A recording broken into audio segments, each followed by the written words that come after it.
This conference is an opportunity to act on one of the greatest risks facing children around the world. This is a summit that has to produce a manifesto which guides our action and delivers results.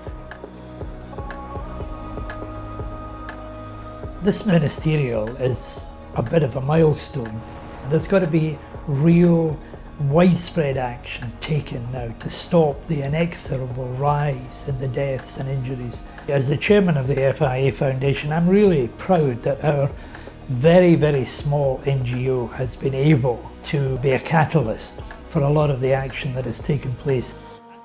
The FIA and its member clubs made a strong contribution to the success of the Stockholm conference. I could see that your work helped get ministers and governments engaged. At Stockholm, with all of you, we launched a clear and focused agenda. We have a manifesto for accelerating our action to 2030. We're campaigning on some well-defined priorities. We want safe crossings and footpaths to protect pedestrians and vulnerable road users. We want a maximum of 30 kilometers an hour with children and traffic mix. We want safe walking and cycling to be supported and promoted. We do not need to search for a vaccine for road traffic injury. We have the solutions right in front of us. This manifesto is based on scientific endeavour.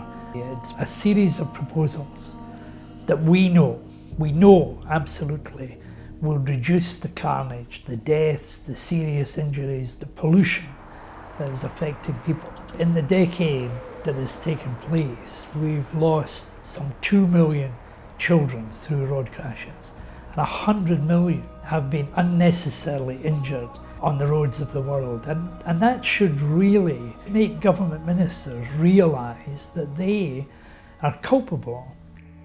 The unacceptable numbers of road crashes have remained largely unchanged for the past 20 years. Despite the intense work of the road safety community, over the next decade we must introduce a sea change on how we approach road safety. The Child Health Initiative builds around this vision. It combines research, advocacy and evidence-based interventions to promote the children's rights. Now, as we're about to enter a second decade of action for road safety, which has just been approved by the United Nations General Assembly, we really need to make this walkability and cycling agenda the centrepiece of the new decade. So our Child Health Initiative has been working together with UNICEF to put together some global guidance on safe journeys to school during the pandemic. Our guidance with UNICEF really couldn't come at a more critical time. It's about getting the kids who've been cooped up for months outside so they can play and reconnect with their friends.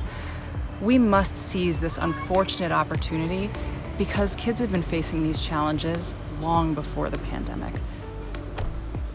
What we need is political commitment and financing. In our campaigning, we're joining forces with other big organizations working on all the issues affecting young people. We're putting road safety at the center of a wider agenda, and we're calling for urgent action.